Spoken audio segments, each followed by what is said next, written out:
Hi guys. आज हम लोग जो बात कर रहे हैं वो है क्लास 10th का हिस्ट्री का चैप्टर नेशनलिज्म इन इंडिया। अभी हमने नेशनलिज्म इन यूरोप के बारे में पढ़ा था। जब हमने बात किया था उसमें आप लोगों को बहुत कंफ्यूजन होगा कि फेडरिक सॉर्यू, लुइस फिलिप क्या क्या आ गया। लेकिन आई थिंक ये इंटरेस्टिंग होगा क्योंकि जो बात हो रही है वो हो रही है हमारे इंडिया के बारे में। और जब बात इंडिया के बारे में होती है आजकल हर बच्चा इंटरेस्टिंग होता है, राइट। तो अब जो हम बात कर रहे हैं नेशनलिज्म इन इंडिया, तो उसमें जो हम बात कर रहे हैं वो ये टॉपिक है कि नए सिंबल्स और आइकन्स, नए सॉन्ग्स जी, जो आज के जमाने के सॉन्ग्स हैं हमारे।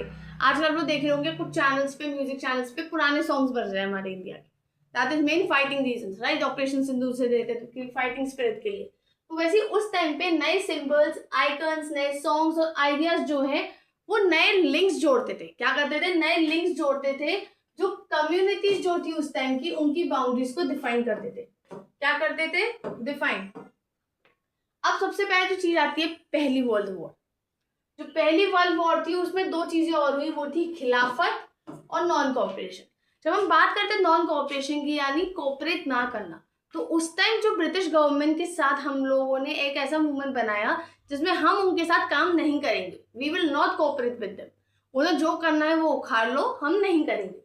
खिलाफत यानी उनके अगेंस्ट। और फर्स्ट वर्ल्ड वॉर, तो इन तीन के बारे में हम इसमें पढ़ेंगे। तो देखो, फर्स्ट ऑफ ऑल जो वॉर है उसने नई इकोनॉमिक और पॉलिटिकल सिचुएशन क्रिएट कर दी थी, जिसकी वजह से डिफेंस एक्सपेंडिचर, यानी जो वॉर के एक्सपेंडिचर होते थे, डिफेंस एक्सपेंडिचर जो होते थे उसमें बहुत इंक्रीज हुआ। जो फाइनेंस करते थे वॉर लोन्स, वॉर लोन्स यानी जो लड़ाई, जो शहर लड़ते थे उनके जो वो लोन्स लेते थे वो उसकी वजह से वो भर गए। और टैक्सेस भर गए, यहाँ भी टैक्सेस भर गए। जैसे कस्टम ड्यूटीज जो थी वो भर गई और इनकम टैक्स जो था वो इंट्रोड्यूस हो गया। तो दो चीजें हुई जब वॉर लोन्स वो हो गए। पहला कस्टम टैक्स भर गया, दूसरी चीज इनकम टैक्स इंट्रोड्यूस हो गया। तो through the war years prices increase, doubling between 1913 to 1980।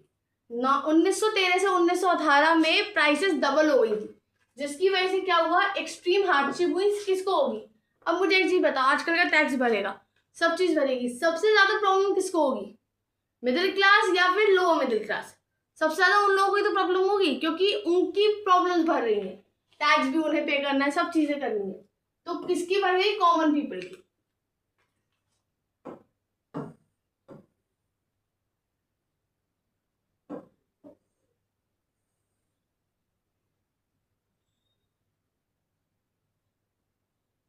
देखो 1918 और 1919 जो था और 1920-21 जो था, क्या था? 1918 1919 और 1990 टू 1920, यानी ये दो दो साल थे। उनमें क्या क्या हुआ?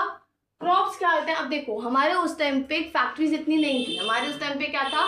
हमारे उस टाइम पे हमारी नई नई क्रॉप्स उगती थी, नए नए एग्रीकल्चर बेस्ड था हमारा। तो क्या हुआ? क्रॉप्स फेल्ड हो गई बहुत सारी इंडिया में, जिसकी वजह से खाने की, अब एक चीज, क्रॉप्स गिरेंगी, सब पता है, खाने की भी शॉर्टेज आएगी। तो जब खाने की शॉर्टेज आई तो वो कंपनी, एक चीज और हुई, सिर्फ सिंगल चीज नहीं हुई, एक चीज और कंपनी है, वो क्या हुई? Influenza epidemic. क्या हुआ? Influenza epidemic. जब इन्फ्लुएंजा एपिडेमिक हुआ, यानी epidemic, see I show you influenza, influenza epidemic, see influenza epidemic, flu जो था वो फ्लू का एपिडेमिक आया था। वाइड स्प्रेड आउटब्रेक हुआ था फ्लू का हमारे एक पर्टिकुलर रीजन का, तो वो एपिडेमिक हो चुका था। सी द फिगर्स, ऐसे होते थे, ऐसे उनकी जांच होती थी, ठीक है। तो जब इन्फ्लुएंजा एपिडेमिक हुआ तो अब एक चीज बताओ, क्रॉप्स गिर गए, खाने की शॉर्टेज है, ऊपर से इन्फ्लुएंजा एपिडेमिक और हो गया, यानी फ्लू का एपिडेमिक हो गया। तो सेंसस जो हुआ था 1921 में, उसमें ये बताया कि 12 से 13 मिलियन लोग जो थे वो पेरिश हो गए। पेरिश यानी खत्म हो गए। किसकी वजह से? फेमाइंस की वजह से और एपिडेमिक। दो रीजन था 1921 में। सी 1921 में जो सेंसस हुआ उसमें ये पता चला कि 12 से 13 मिलियन जो लोग थे, कौन थे? 13 मिलियन जो लोग थे वो क्या हुआ? पेरिश हो गए। दो रीजंस की वजह से, एक तो फेमाइन, और दूसरा एपिडेमिक।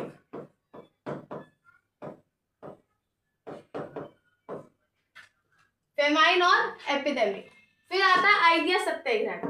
अब एक चीज बताओ, अब सबसे पहले हम देखेंगे आइडिया सत्याग्रह का देखेंगे तो दिमाग में आएगा क्वेश्चन कि हम देख तो रहे लेकिन आइडिया लाया कौन। तो जो आइडिया लाया था वो लाए थे महात्मा गांधी जी, बापू, अब वो कब लाए थे, जब वो इंडिया रिटर्न हुए थे जनवरी 1915 में। आइडिया जो था सत्याग्रह का वो एम्फेसाइज क्या करता था, पावर सच की और जरूरत सच को ढूंढने का, यानी जो सच की ताकत है वो एम्फेसाइज करता था और सच को ढूंढने की ताकत को।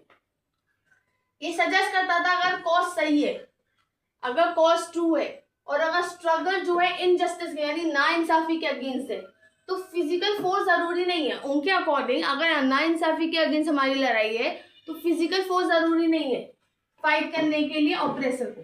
सी द फिगर, ये जो है 6 अप्रैल 1919 का है। 1950 में महात्मा गांधी आए थे तो 6 अप्रैल 1919 को क्या हुआ था, मास पोसेशन हुआ था स्ट्रीट का। मास पोसेशन यानी बहुत लोगों की भीड़ उमड़ चुकी थी स्ट्रीट में, नेशनल मूवमेंट का दिखाने के कि हम सब अब अपने अपने मूवमेंट अपनाएंगे, कॉमन फीचर जो था उस टाइप का। ठीक है, उसके बाद हम देखते हैं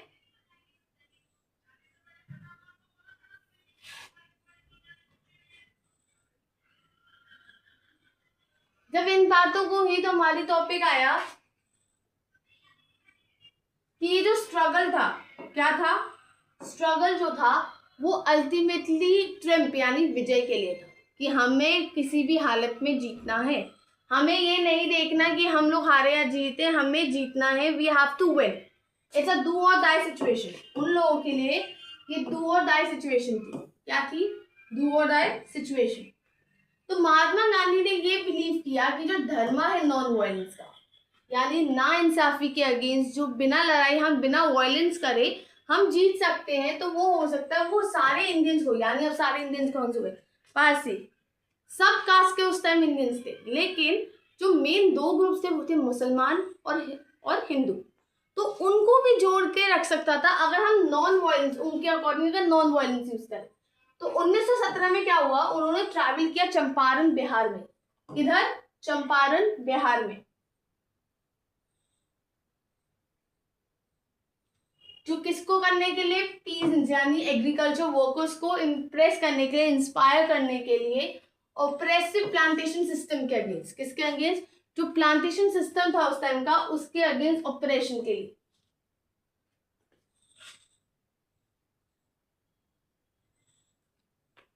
ठीक है, अब 1917 में क्या हुआ, 1915 में 1917 में 2 चीजें और हुई। उन्होंने ऑर्गेनाइज किया, क्या किया, सत्याग्रह। सत्याग्रह सी सत्याग्रह, सत्य की राह पे चलना, सत्य को ढूंढना, वो चीज ही सत्याग्रह। सपोर्ट करने के लिए पीजेंट्स कहाँ के, खेड़ा डिस्ट्रिक्ट के, गुजरात के, क्रॉप फेलियर से जो अफेक्ट थे, और प्लेग एपिडेमिक यानी एक और एपिडेमिक था उनके यहाँ, वो था प्लेग एपिडेमिक। पीजेंट जो थे खेड़ा के वो रेवेन्यू पे नहीं कर सकते थे और डिमांड कर रहे थे रेवेन्यू कलेक्शन रिलैक्स यानी कम हो जाए, थोड़ा उन्हें रिलैक्सेशन मिल जाए। हम कहते हैं ना टैक्स में रिलैक्स मिल गया, रिबेट मिल गया, रिलैक्सेशन मिल गया, इतना हमारे नए फाइनेंस लॉ के अकॉर्डिंग। तो वही चीज थी कि रेवेन्यू कलेक्शन भी रिलैक्स हो जाए, वो यही चाहते थे। तो 1918 में महात्मा गांधी जो है वो अहमदाबाद गए ऑर्गेनाइज करने के लिए सत्याग्रह मूवमेंट। किसके अगेंस्ट, कॉटन मिल वर्कर्स के बीच में। किसके बीच में, कॉटन मिल वर्कर्स के बीच में। सी देखो, इंडियन वर्कर्स जो हमारे इंडिया के गांधी जी थे, उन्होंने पहले साउथ अफ्रीका में किया था 1913 में 6 नवंबर को। ये सब भीड़ है जो वहां के वर्कर्स की थी। ठीक है, उसके बाद ये देखो, see all the figures will be show. Rowlatt act, अब बात आई राउलट के बाद में आपने सुना होगा राउलट एक्ट क्या था, ध्यान से देखो। एम्बॉर्डन विद दिस सक्सेस, जब ये सक्सेस मिली उन्हें, मतलब 3 सत्याग्रह उन्होंने किए, 1917 में 2 हुए थे, 1918 में एक और हुआ था। 1919 में गांधी ने डिसाइड किया कि वो लॉन्च करेंगे नेशनल वाइड सत्याग्रह। जब इन 3 जगहों पे उन्हें इम्प्रूवमेंट हुआ, उन्हें लगा कि हम जीत चुके हैं यहाँ, तो उन्होंने सोचा कि अब पूरी दुनिया में हम नेशन वाइड यानी पूरी इंडिया में हम सत्याग्रह चलाएंगे। इसके अगेंस्ट राउलात एक्ट के अगेंस्ट जो 1919 में था।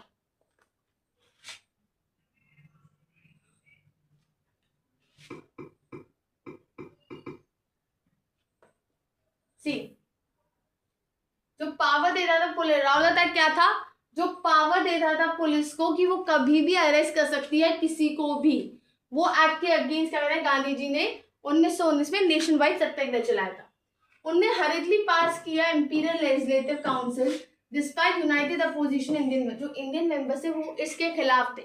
वो चाहते थे वायलेंस हो, नॉन वायलेंस नहीं, कि नॉन वायलेंस से कुछ नहीं होने वाला है, लेकिन तब भी गांधी जी ने पास करवाया।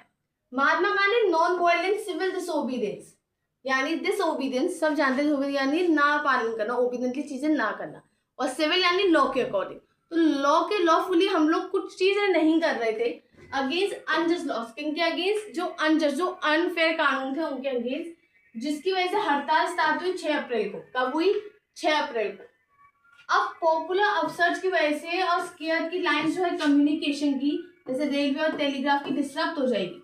अब जब इतना सब चीज हुई, लोग इकट्ठे हुए सब चीजें कर रहे थे, तो ब्रिटिश डर गई, ब्रिटिश की गवर्नमेंट डर गई कि अगर इसकी वजह से रेलवे और टेलीग्राफ जो है उनकी लाइंस खराब हो गई या उनकी लाइंस में कोई प्रॉब्लम आ गई, तो ब्रिटिश एडमिनिस्ट्रेशन डिसाइड किया कि वो नेशनलिस्ट को क्लैम्प डाउन यानी हटाएंगे, किसी भी हालत में रहेंगे, चाहे साम दाम दंड भेद कुछ भी करना पड़े।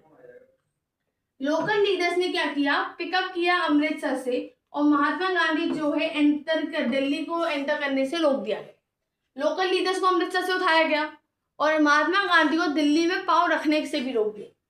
10 अप्रैल को पुलिस ने अमृतसर में फायर किया एक पीसफुल पोजेशन। क्या फायर किया? एक peaceful possession.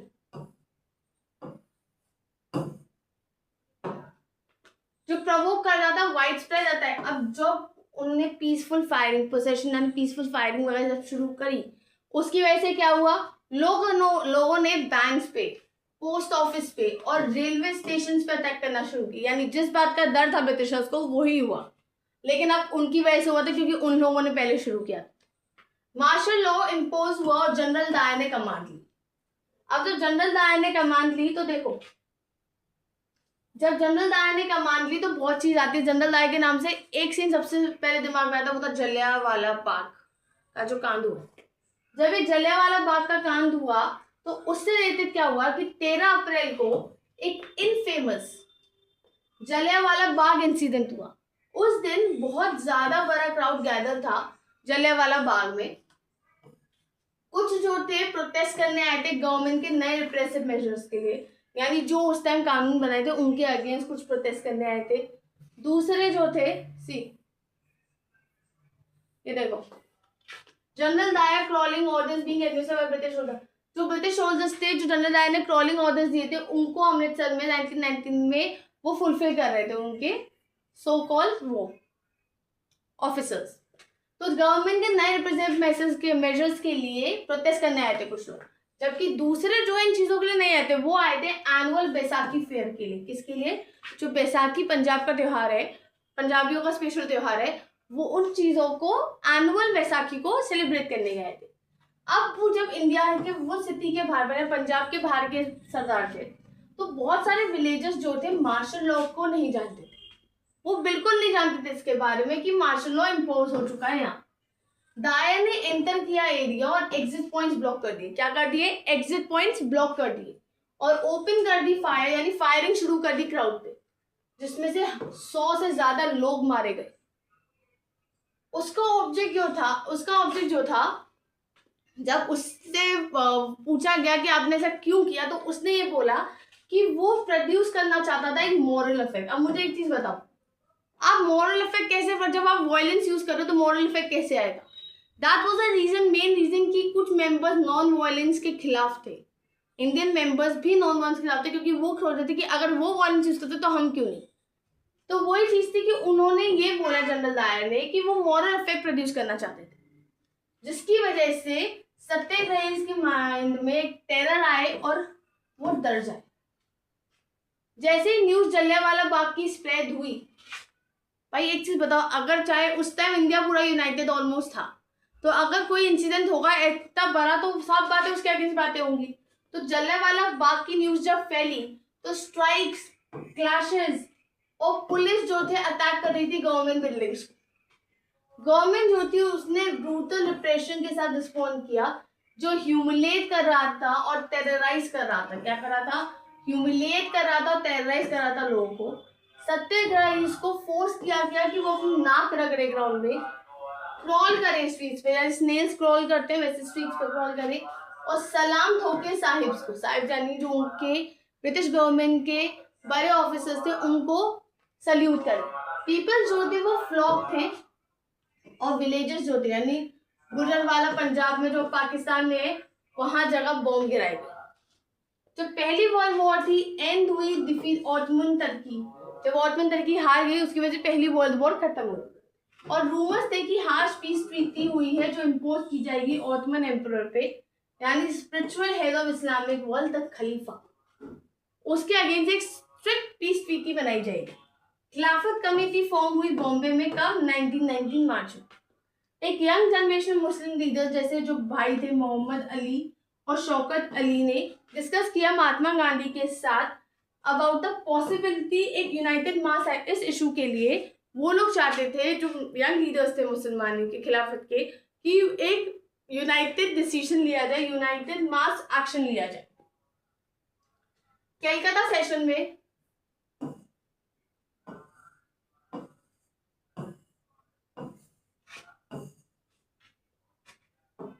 Calcutta session Congress में जो सितंबर 1920 में हुआ, उन्होंने कन्विंस किया दूसरे लीडर्स को कि एक नॉन कोऑपरेशन मूवमेंट स्टार्ट करने की जरूरत है। किसके अगेंस्ट?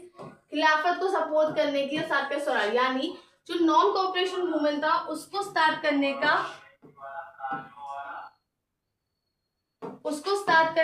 दो कारण थे। नॉन कॉरपोरेशन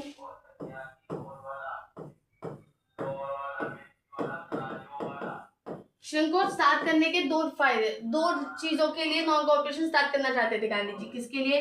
पहला खिलाफत और दूसरा स्वराज।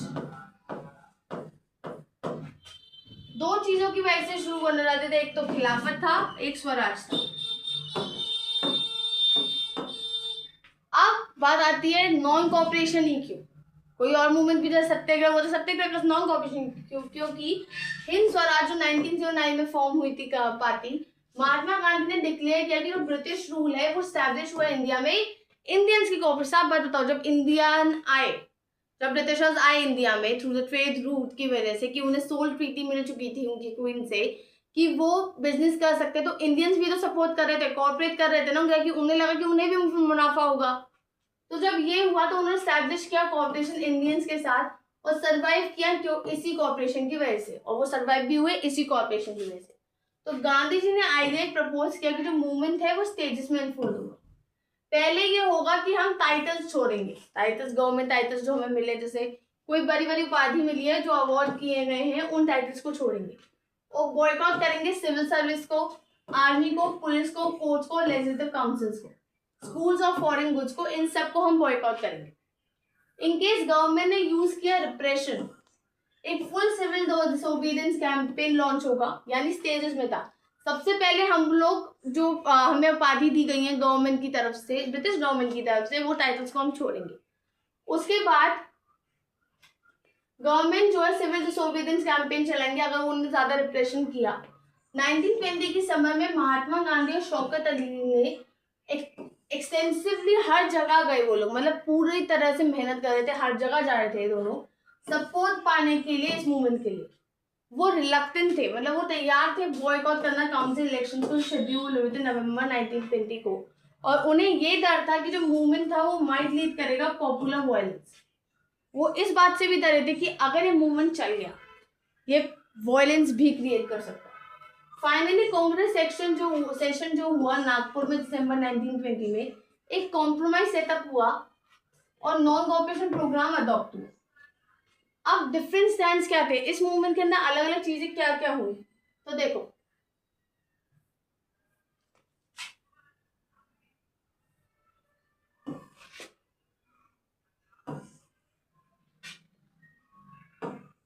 जो अलग अलग चीजें हुई वो अब हम देखेंगे। अलग अलग चीजें जो हुई वो ये थी कि नॉन कॉर्पोरेशन खिलाफत मूवमेंट जनवरी 1921 में हुआ। इसमें मूवमेंट टाउन्स में सबसे पहले हुआ था। काउंसिल इलेक्शन जो थे वो बॉयकॉट किए गए प्रोविंस में, सिवाय सब जगह बॉयकॉट नहीं किए गए थे। कहाँ नहीं किए गए थे? मद्रास, जहाँ की जस्टिस पार्टी जो थी, जो पार्टी थी नॉन ब्राह्मण्स की, उन्हें लगा कि एंटर करना काउंसिल एक पावर गेन करना है जो यूजुअली सिर्फ ब्राह्मण को एसेस है, कि उन्हें लगा कि अगर हम नॉन ब्राह्मण एंटर करेंगे तो एक पावर मिलेगी जो जनरली ब्राह्मण्स को मिलती। फॉरेन गुड्स बॉयकॉट हुए, लिकर शॉप्स पिकेट हुई, फॉरेन क्लोथ जो है जला दिए गए ह्यूज बॉनफायर में। इम्पोर्ट हुआ फॉरेन क्लोथ का, वो जो था वो हाफ हो चुका था। किसकी वजह? 1921 और 1922 में, जिसकी वैल्यू ड्रॉप कितनी हो गई? 102 करोड़ से 57 करोड़, यानी 45 करोड़ का ऑलमोस्ट लॉस हो चुका था ब्रिटिश गवर्नमेंट को। कितने का? 45 करोड़ का। खादी क्लोथ जो है ऑफन ज्यादा एक्सपेंसिव था then mass produce milk cloth, और पुअर पीपल जो था उन्हें अब द रीजन कि मिल्क के क्लोथ यूज किए जाते थे, उसका मेन कारण था कि जो खादी कपड़े थे, यानी जो हम लोग अपने कपड़े बनाते थे, वो बहुत ज्यादा महंगे थे और पुअर उन्हें अफोर्ड नहीं कर सकते थे, इसलिए वो लोग क्या कहते हैं, फॉरेन क्लोथ्स पहनते थे। अब जब टाउन्स का हमने देखा, अब बात आती है कंट्री साइड की, rebellion in the country side. तो सिटीज से नॉन कॉर्पोरेशन मूवमेंट जो है वो कंट्री साइड स्प्रेड हुआ। कहाँ हुआ? कंट्री साइड स्प्रेड हुआ। अवध में, कहाँ? अवध में पीजेंट्स जो थे वो लेड किए गए बाबा रामचंद्र से। बाबा रामचंद्र कौन थे? एक सन्यासी थे जिन्होंने पहले फिजी में फिजी जा चुके थे एक इंडेंचर्ड लेबर की तरह। किसकी तरह? एक इंडेंचर्ड लेबर की तरह। सी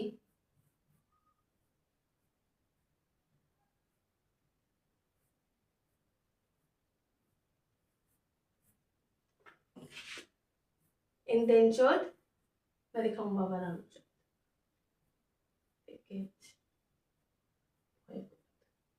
तो इंडेंचर्ड मतलब वो जो बाबा थे वो सन्यासी थे, लेकिन जो पहले फिजी जा चुके थे इंडेंचर्ड लेबर की तरह। मूवमेंट जो इधर था वो तालुकदार के अगेंस्ट था और लैंडलॉर्ड्स के अगेंस्ट था, जिन्होंने पीजेंट से जो है बहुत ज्यादा रेंट मांगा था। और वैरायटी जो थे पीजेंट मूवमेंट के, वो डिमांड कर रहे थे रिडक्शन रखने, यानी वो रिलैक्सेशन चाहते थे। वैसे वो कितना देंगे? क्रॉप्स भी फेल हो चुकी थी बीच बीच में, हर समय अच्छा नहीं होता था। अबॉलिशन करना बेगार को, बेगार यानी जिन्हें रोजगार नहीं मिल रहा, बेगार। सोशल बॉयकॉट करना ऑपरेसिव लैंडलॉर्ड्स का, बॉयकॉट करना ही छोड़ देना, हम मदद ही नहीं लेंगे इनकी। बहुत जगह नाई धोबी जो थे, नाई धोबी बंद ऑर्गेनाइज किए गए बाय पंचायत। किधर से? पंचायत से, जो लैंडलॉर्ड डिप्राइव करते थे सर्विस इवन बार्बर्स और वॉशरमैन। मानी जो लैंडलॉर्ड को सर्वे, जैसे भाई साहब बाल भरेंगे तो भाई के पास जाएंगे, कपड़े भरेंगे धोबी को धोने के लिए देंगे, तो उसके लिए भी पंचायत ने नाई धोबी बंद बना दी थी, जिससे लैंडलॉर्ड को ये सर्विस भी ना मिले। 1920 जून में जवाहरलाल नेहरू ने अवध के विलेजेस गए और बाद के विलेजेस से अंडरस्टैंड कर रही उनकी दुविधा, यानी उनकी प्रॉब्लम समझने की कोशिश करी। अक्टूबर तक ओल्ड किशन सभा जो है वो हेड हुई। क्या हेड हुई?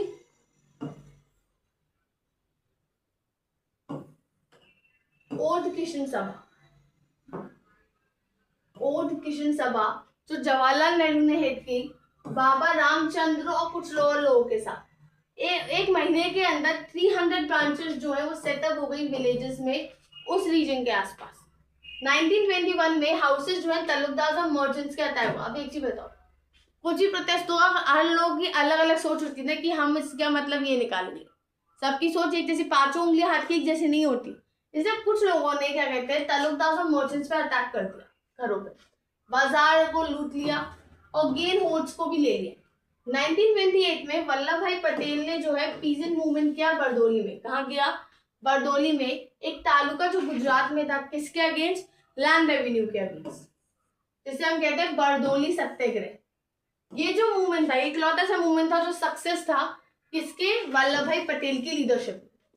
कुदम हिल्स जो आंध्र प्रदेश की थी, इंस्टेंस में एक मिलिटेंट गुरिल्ला मूवमेंट स्प्रेड हुआ अर्ली 1920s में। ये एक फॉर्म का स्ट्रगल नहीं था जो कांग्रेस अप्रूव कर सकती थी, मतलब इसके लिए उन्हें कांग्रेस से अप्रूवल नहीं चाहिए थी। जब गवर्नमेंट फोर्स कर रही थी उन्हें कंट्रीब्यूट करना बेकार के लिए फॉर रोड बिल्डिंग, तो हिल पीपल ने रिवोल्ट किया। क्या किया? रिवोल्ट। अलूरी सीताराम राजू ने क्लेम किया कि उनपे, अब जो उस टाइम के एक लीडर और थे वो थे अलूरी सीताराम राजू, कि उनपे क्या है, बहुत सारी स्पेशल पावर्स। वो एस्ट्रोलॉजिकल प्रेडिक्शंस करेक्ट कर सकते हैं, लोगों को ठीक कर सकते हैं और सरवाइव कर सकते हैं इवन बुलेट शॉट, यानी अगर उन्हें गोली मारेंगे तो वो भी वो सरवाइव कर लेंगे।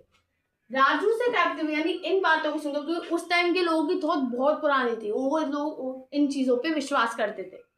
तो राजू की ये बातें सुनकर रिबेल्स ने प्रोक्लेम किया कि वो एक भगवान का अवतार है, incarnation of God. Within rebels जो था अटैक किए पुलिस स्टेशन, अटेम्प्ट किया कि वो ब्रिटिश ऑफिशियल्स को किल करेंगे और कैरी किया गुरिल्ला वॉरफेयर अचीव करना स्वराज के लिए। राजू को कैप्चर किया गया, किसे? अलूरी सीताराम राजू जी को कैप्चर किया गया और एग्जीक्यूट किया गया 1924 में, और ओवर टाइम वो एक फोल्क हीरो यानी उस जगह की हीरो बन चुके। फिर आता है जब प्लांटेशंस में स्वराज, तो जब बात आती है प्लांटेशन की स्वराज की, तो प्लांटेशन वर्कर्स के लिए जो है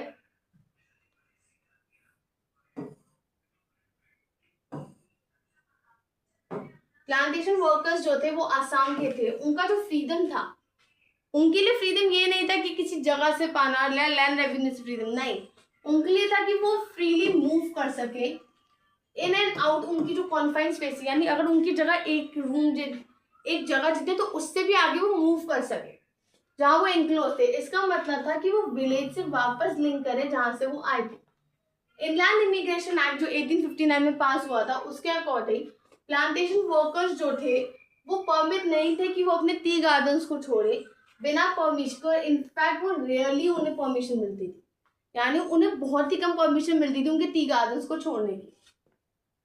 जब ट्राइबल्स ने चांट किया गांधी जी का नेम और रेस किया स्लोगन, क्या रेस किया स्लोगन?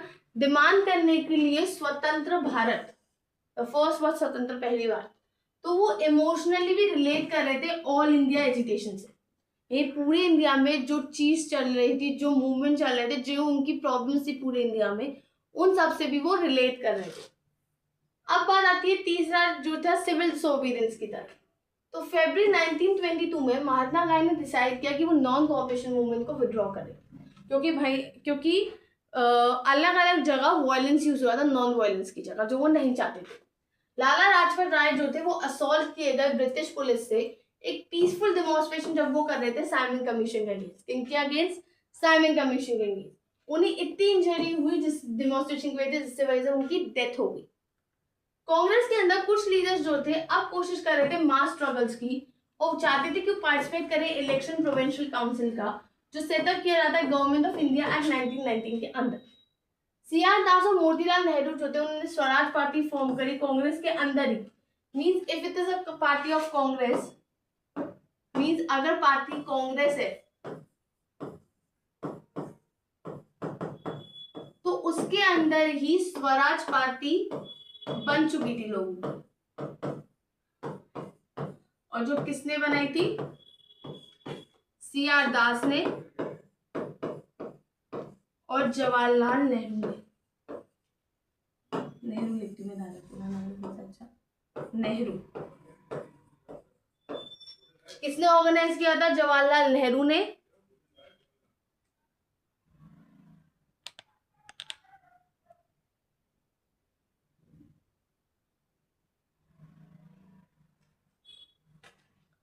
तो कांग्रेस के अंदर, मतलब एक टाइप से कांग्रेस के अंदर ही अलग पार्टी भी चल रही थी जो रिटर्न चाहते थे काउंटर पॉलिटिक्स में। लेकिन यंगर लीडर्स जो थे, अब ये जो थे एक थी नाम, ये मोतीलाल नेहरू थे, जवाहरलाल नेहरू नहीं थे जिन्होंने स्वराज पार्टी बनाई। यंगर लीडर्स जैसे जवाहरलाल नेहरू और सुभाष चंद्र बोस जो थे वो प्रेस से ज्यादा रेडिकल, मतलब वो ज्यादा एजुटेशन चाहते थे और फुल इंडिपेंडेंस चाहते थे, पूरी आजादी। एक सिचुएशन इंटरनल डिबेट्स की हुई और दो फैक्टर डिसेंशन के हुए इंडियन पॉलिटिक्स में लेट 1920s में।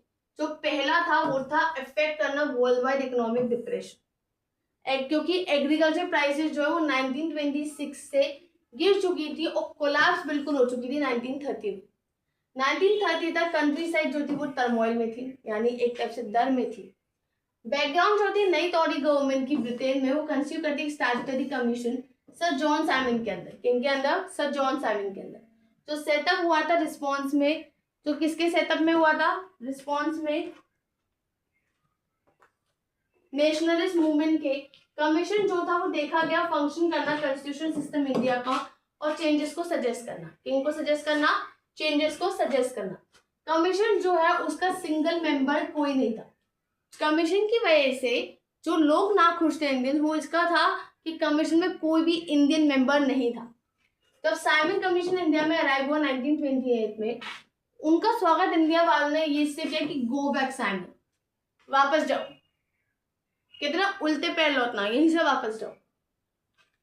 इनको विन करने के चक्कर में जो वॉइसरॉय थे उस टाइम, लॉर्ड इरविन ने अनाउंस किया अक्टूबर 1929 में एक वेग ऑफर, यानी जो जिसकी एक्सेप्टेंस उन्हें मिली ही नहीं थी। वेग जो आप लॉ में पढ़ोगे आगे फ्यू टेक कॉन्ट्रा एक्ट में, एक वेग ऑफर होता है जिसकी कोई पॉसिबिलिटी नहीं होती।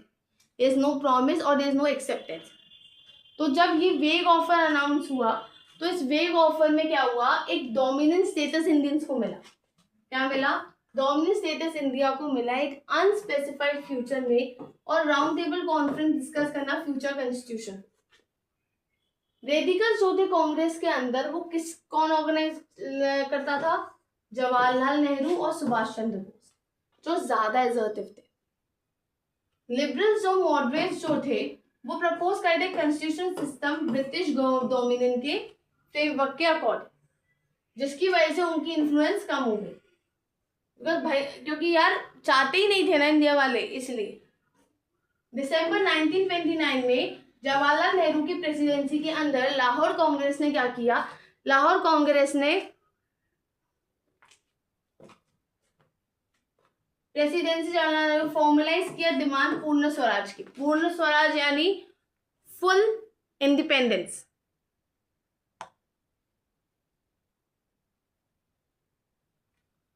फुल इंडिपेंडेंस इंडिया की जो डिक्लेयर हुई 26, कब डिक्लेयर हुई? 26 जनवरी 1930, जो सेलिब्रेट की जाती थी इंडिपेंडेंस डे में। प्लेज लिया गया था। क्या लिया गया था? प्लेज, यानी कसम ली गई थी। कहते ना कसम लेना, इंडिपेंडेंस को कंप्लीट कराएंगे। जो सॉल्ट मार्च और सिविल डिसोबीडियंस मूवमेंट था वो कैसा था? अब बात आती है, सॉल्ट मार्च सुना होगा, तो वो क्या था? सॉल्ट मार्च और सिविल डिसोबीडियंस मूवमेंट जो था, महात्मा गांधी ने फाउंड किया था कि वो एक पावरफुल सिंबल लेंगे, वो था सॉल्ट का, जो यूनाइट करेगा नेशन को, एक साथ जोड़ेगा।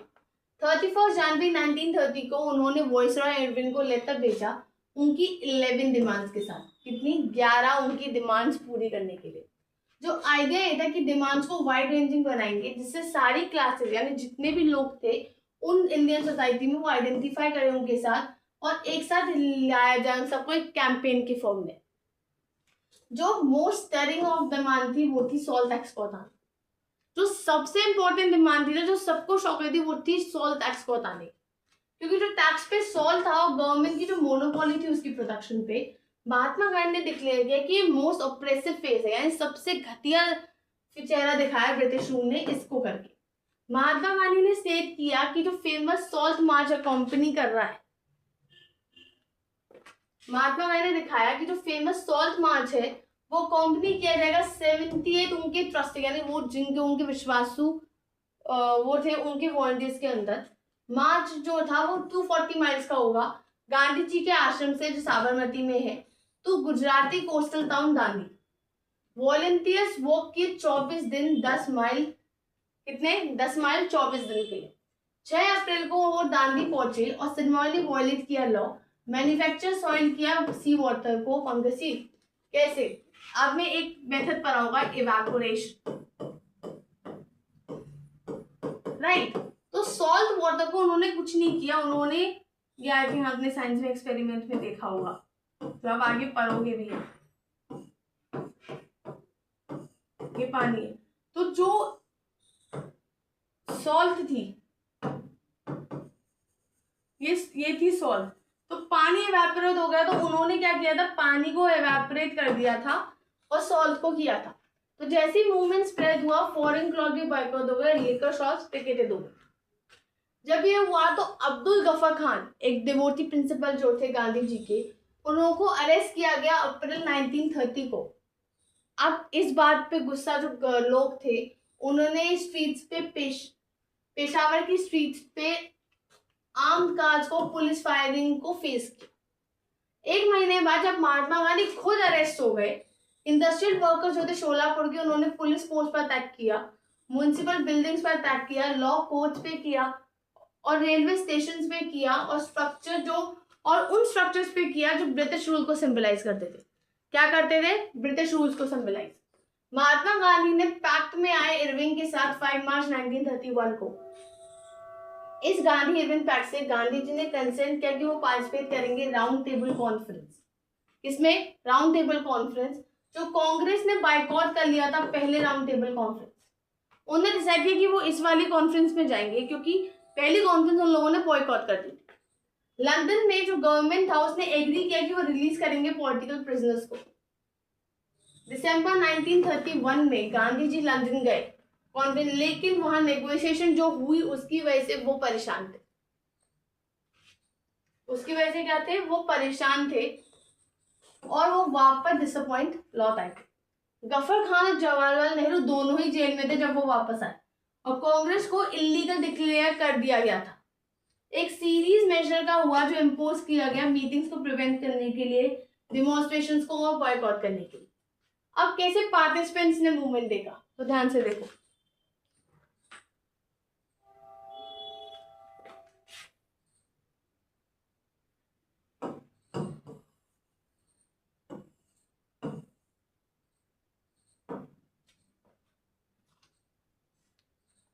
कंट्री साइड में रिच पीसिंग कम्युनिटीज जो थी, जैसे पतिदास गुजरात के, जाट उत्तर प्रदेश के, वो एक्टिव थे मूवमेंट में। Being producers of commercial crop यानी जो क्रॉप्स वो बेचते थे, उनके प्रोड्यूसर्स होने की वजह से वो हार थे ट्रेड डिप्रेशन से और फॉलिंग प्राइस से। एप्रीहेंसिव ऑफ रेजिंग इशूज, जो रेज कर रहे थे इशूज, वो अपसेट कर रहा था रिच पीजेंट्स को और लैंडलॉर्ड्स को। कांग्रेस जो थी वो अनविलिंग थी सपोर्ट करना नो रेंट कैंपेन। अब क्या था? नो रेंट कैंपेन को कांग्रेस सपोर्ट नहीं करना चाहती थी बहुत सारी जगहों पर। तो जो रिलेशनशिप था पुअर पीसेंट्स ऑफ कांग्रेस का, वो अनसर्टेन था, यानी कोई स्थिरता नहीं थी उनके रिलेशनशिप में।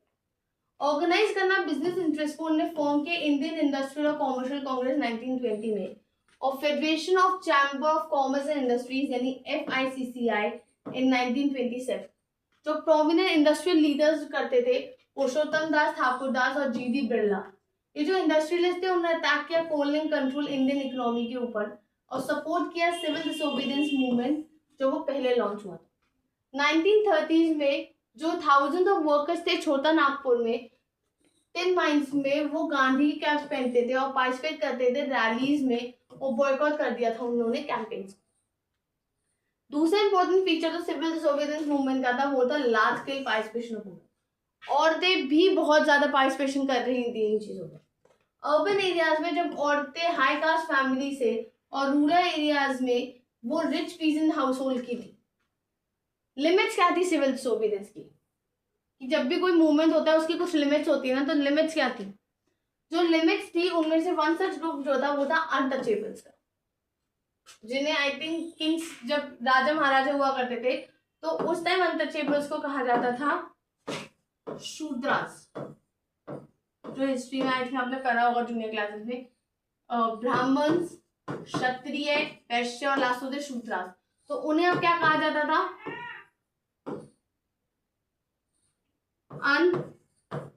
अनटचेबल्स। क्या कहा जाता था? अनटचेबल्स।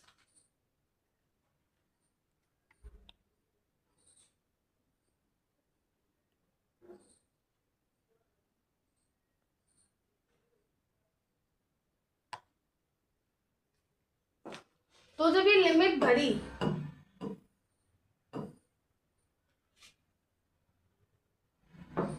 तो ऐसा जो ग्रुप जो नेशन का अनटचेबल्स था वो 1930s में अपने आप को दलित और ऑप्रेस बुलाने लगे। बहुत लंबे समय तक कांग्रेस ने इन दलित्स को इग्नोर किया कि वो ऑफेंड कर देंगे सनातनीज को और कंजर्वेटिव हाई कास्ट हिंदूज को। उनको डर था जो उनके साथ सनातनीज थे और कंजर्वेटिव हाई कास्ट हिंदू थे, उन सबको ऑफेंड कर देंगे। उन्होंने अनटचेबल्स हरिजन को और उन्हें, अब गांधी जी ने क्या किया इन सबको जवाब देने के लिए, उन्हें अनटचेबल्स को हरिजन बोला, यानी चिल्ड्रन ऑफ गॉड, जो ऑर्गेनाइज करेगा सत्याग्रह सिक्योर करने के लिए टेम्पल्स में एंट्री और ऐसे पब्लिक वेल स्टैंड्स रोड्स और स्कूल्स में।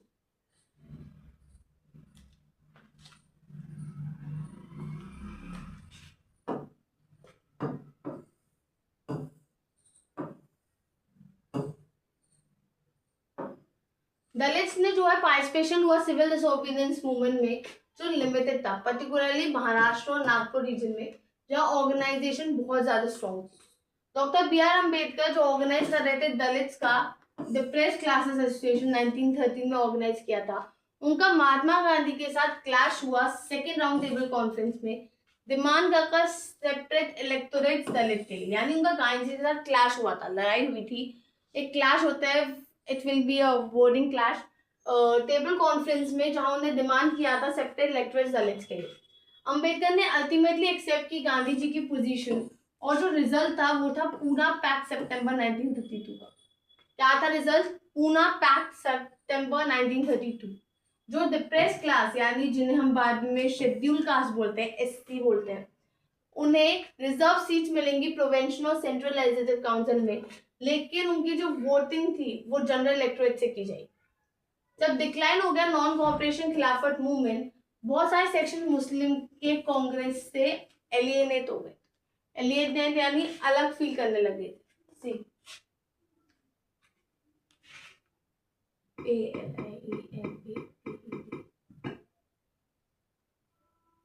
to convert, transfer to another, isolate, excluded, अलग फील करते थे। कांग्रेस और मुस्लिम लीग जो थी वो एफर्ट कर रही थी रीनेगोशिएट करना अलायंस को, और 1970 अपीयर हुआ कि जो यूनिटी है जो फॉर्ज की जा सकती। मोहम्मद अली जिन्ना जो उनमें से लीडर्स थे मुस्लिम लीग के, वो गिव अप करने के लिए तैयार थे डिमांड अपनी सेपरेट इलेक्टोरेट्स की। अगर मुस्लिम को रिजर्व सीट्स मिलती हैं, वो किस लिए थे, उन्होंने गिव एंड टेक का ऑप्शन किया कि वो अपनी सेपरेट इलेक्टोरेट सीट्स देने के लिए तैयार है, गिव अप करने के तैयार है अगर मुस्लिम्स को रिजर्व सीट्स मिलती है सेंट्रल असेंबली में और रिप्रेजेंटेशन मिलता है proportion population Muslim dominated provinces में, यानी बंगाल और पंजाब में। ये जो सारी पार्टी कॉन्फ्रेंस थी वो 1928 में हुई, डिसएबियड हो गई। जो एम.आर. जयकर जो हिंदू महासभा स्ट्रॉन्ग के थे, स्ट्रॉन्गली ने अपोज किया इस कॉम्प्रोमाइज का एफर्ट।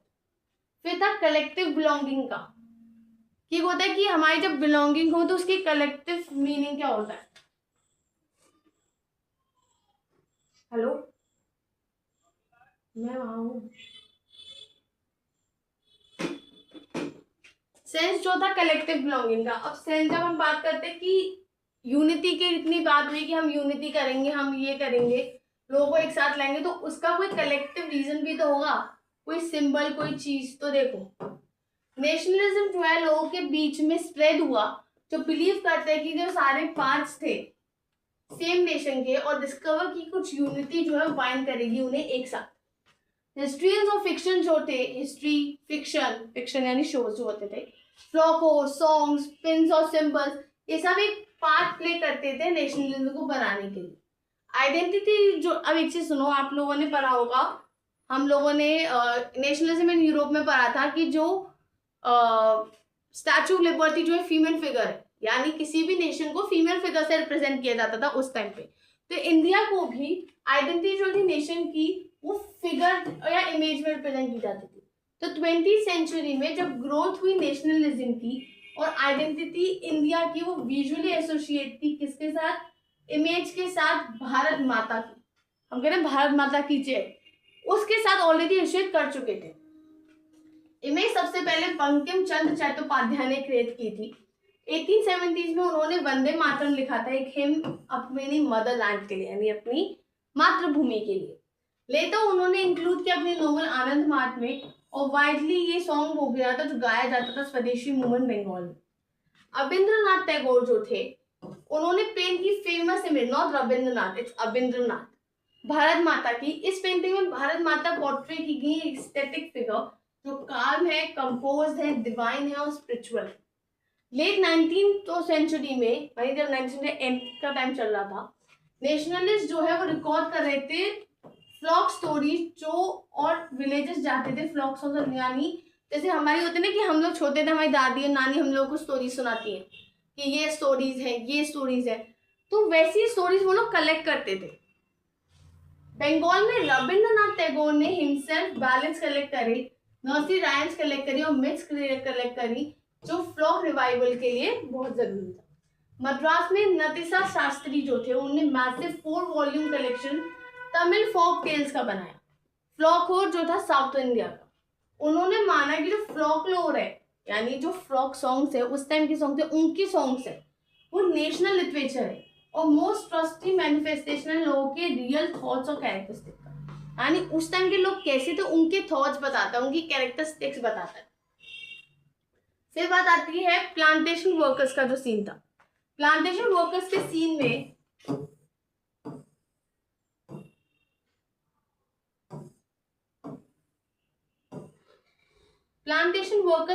में आसाम के जो थे, फ्रीडम का मतलब था,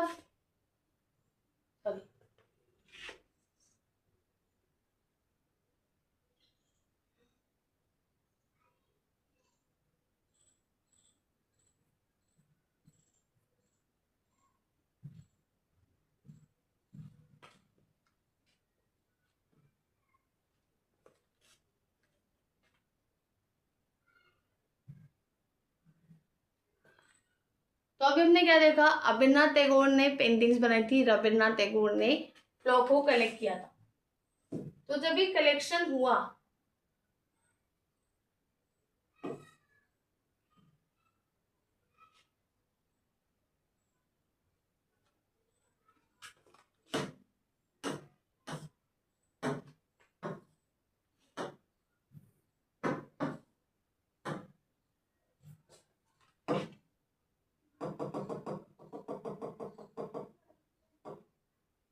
देखो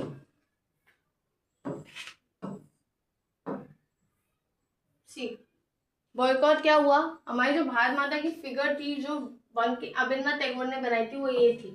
मदर फिगर जो है वो डिस्पेंसिंग लर्निंग फूड और क्लोथिंग है। क्या है? Dispensing learning food and clothing. एक हैंड से उनके एस्थेटिक क्वालिटी है। Rabindranath Tagore like Ravi Varma before him try to develop a style of painting that could be seen as truly Indian.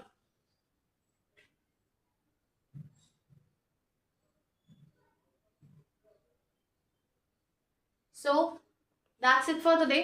Subscribe the channel, जितना हम लोगों ने किया उतना रिवाइज करना, मेन पॉइंट्स निकालना, and that will be a very quick revision for you. Okay, bye.